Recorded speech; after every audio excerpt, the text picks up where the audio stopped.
Welcome back to the channel, everybody. Today we are here to check out Temu's most sold items. Now, this is not a most sold overall. This is a most sold per category with a couple of better options that I've found through all of my testing. Now, we are going to start off with the category of flashlights. This right here is supposedly the #1 most sold flashlight on Temu. Now, given guys, these lists are a little convoluted, but from what I can tell, this ended up top of the list. So first off, seems to have a full metal housing. You have a couple of buttons right up here on top. One click gives you a nice floodlight. Decently bright would be nice for a work light. Now, if you click that button again, she gets even brighter. Of course, it does have itself a bit of a belt loop right here on the side, as well as a USB Type-C charging port on the other side. Now, if you click the other button, you're gonna get yourself a bit more of a natural color hue light down here and a second brightness mode. Overall, it's a pretty simple light. It does have a digital display right here that's going to tell you your overall battery life. Now, this is not bad, but for the light you get, it's a little clunky. But alternative #1, sitting right here on my hat. Well, for starters, it clips onto my hat, but it is also much brighter than the first flashlight, and it has a really cool mode right here. So your first mode is going to be your direct beam. 2 direct beams coming right out of the front, very bright. Now your second mode is going to be a really nice floodlight. This light is going to be awesome for working on cars without needing to see a tiny little spot. And if you take a quick peek right here, it folds down. Obviously, it's better to fold it up when you're using it. Now, along with that mode, you can also do the mode that uses both of the lights, the floodlight and the direct beam. And then, of course, if you're just trying to see a little bit at night, you just have a red light, but I will be honest, this is not an effective red light to use. This specific light right here is pretty much only good for people seeing you. So if that's your purpose, it'll work for it. But this little guy personally has been a lot more usable for me than the Pison TZ4. Given this doesn't feel like a bad light, it's just kind of big, kind of bulky.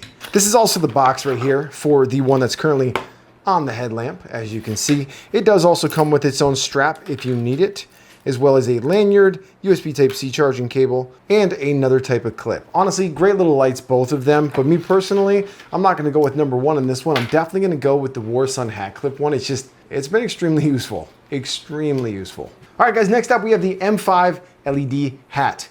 Now, if you guys are liking the content, do me a favor, go ahead and read the hat right here. Go ahead and hit that like and subscribe button. It goes a long way with the channel, guys. I really appreciate it. This is a 5-volt Bluetooth connected LED hat. It has a lot of pretty cool effects down here. You just kind of click and it sends it on over.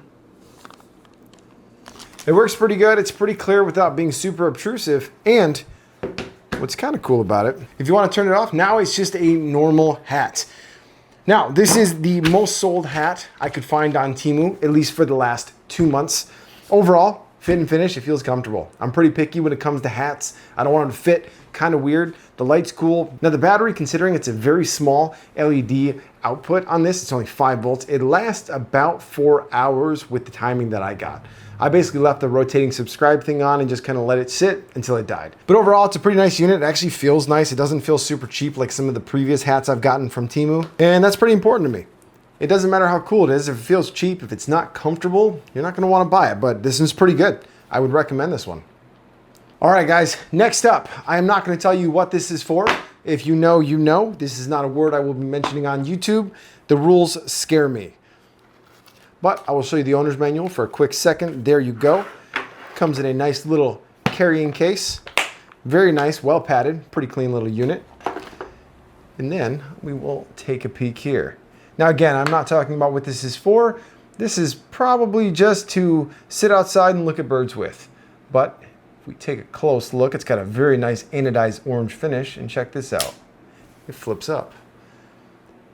Reviewing a nice little red dot for useful red dot things. This is one of the most sold accessories for what this is intended for. Again, we are not going to talk directly about what that is because a lot of those rules I don't understand. I have personally tested this for bird watching. It is a pretty accurate bird watcher. I don't know any other clever ways to say it. It's cool. It's worth it. It will be listed down below. Let's just say it is a reflexive type sight for bird watching. But yes, I do recommend it. This is actually not the first one that I've ordered. This is the third. For the price, it's very hard to beat. Given the top of the sight does tend to warp a little bit. So if you're not straight on, you're gonna have some issues with bird watching. Coming up next, we have ourselves a magnetic rechargeable light.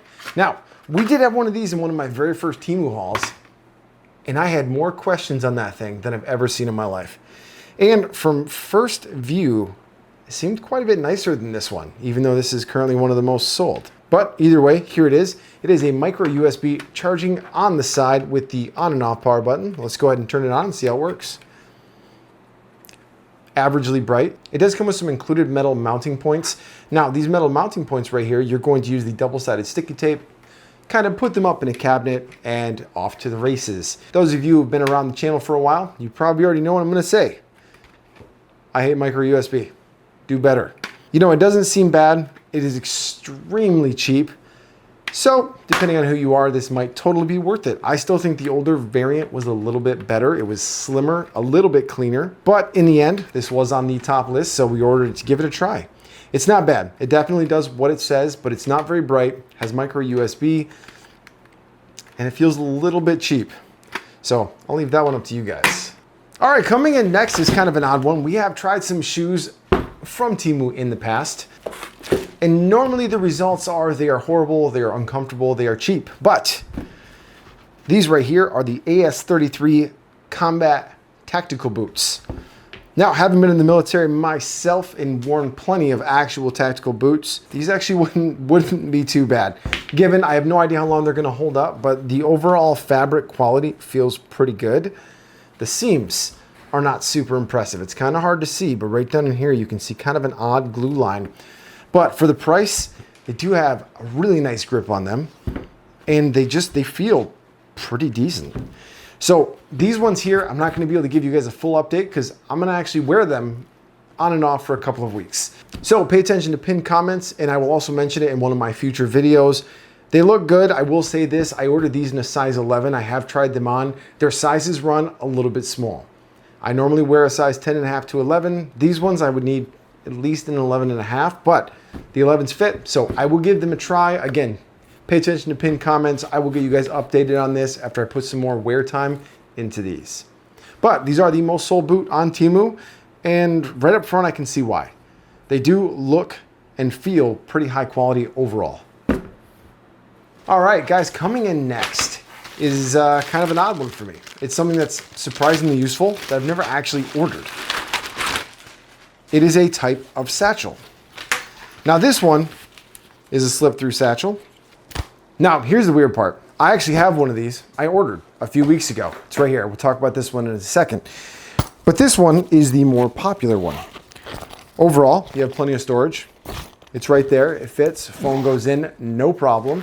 Actually, not a bad little unit. Strength-wise, I mean, I'm pulling on it pretty good. I actually thought this thing was gonna break because it feels a little cheap. Feels a little chintzy.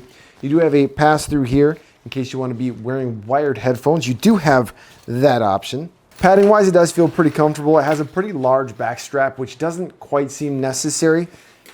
Just considering you're not going to be putting a lot of weight in here. This is going to be made to carry your phone, your wallet, your keys, especially for those who watch this channel for scooter riding. This would be great. Honestly, this would be great.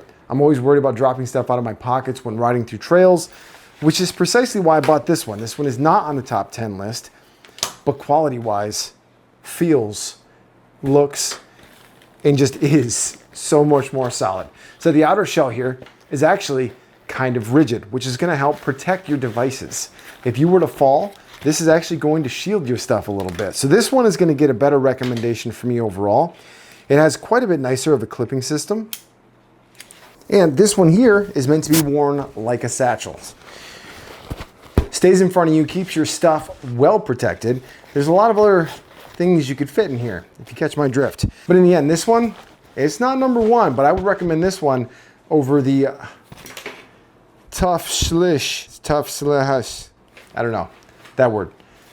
I don't know, it just feels like a much better bang for your buck. Your straps are a lot more solid. They're a lot cleaner. They feel very similar to a seatbelt material, actually.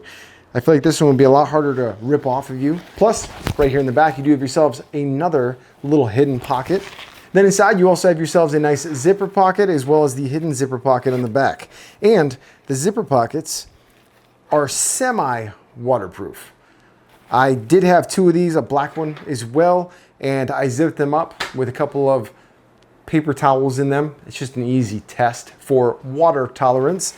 I sprayed them down with the hose and almost nothing got in. So the Juma is gonna get my vote here, guys. All right, coming in next is this giant plastic case. You guys remember that product I showed you earlier for bird watching? Well, if you were to say have a bird watching device, this is designed to hold quite a few of them.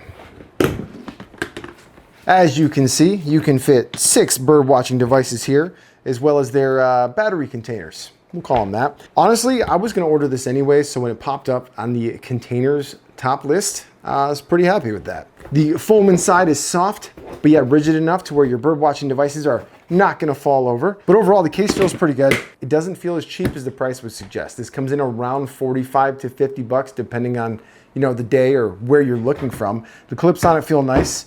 It does have a pressure release valve right here in front. Depending on where things are going, you kind of need that to get things open. Taking a look inside, you do have yourselves a nice rubber seal right along the edge here. This is gonna keep this nice and watertight. So yeah, if you guys are looking for something to take to the range for your bird watching devices, pair them up and get to it. This is definitely a recommend from me. This will be used. I have plenty of bird watching devices to put in there.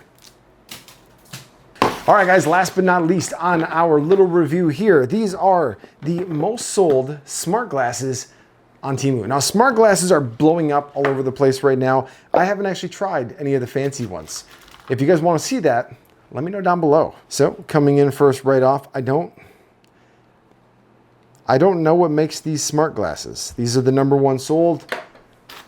They kind of just look like normal glasses.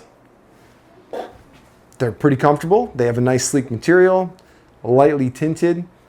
Yeah, I mean, for a pair of glasses, they're not bad. Inside the edges here, you do have your 2 charging pins, but there's also 2 more on this side. You guys do have to charge both sides at once. I did already charge these up so we could test them. So to power these on, you're gonna go ahead and press and hold on the red line for 5 seconds. Okay, after a little bit of time off camera, it turns out these are smart glasses in the most not smart glasses sense. Definitely not smart glasses. These are just glasses with built-in bad quality headphones. I am definitely gonna order some more to try out because I think the smart glasses thing is pretty cool, but these are not it. My biggest problem with these is the charging. I don't know if the left side has a dead battery, but when you put them on, there's a little tiny orange light right about here to charge these. These things sat on the charger for about 2 hours. The right side powers up, left side powers up, tells me low battery, turns off. So I only got these to work for about 4 minutes. The battery on the left side appears to be dying on mine. So no matter how long I charge them, the left side only works for a few minutes. But in the end, these are not real smart glasses. These are speaker involved sunglasses. Comfort-wise, they're pretty comfortable, but the audio quality is not great. And unfortunately, these are gonna be a not recommend from me. But that's gonna be it for today. See you on the next one.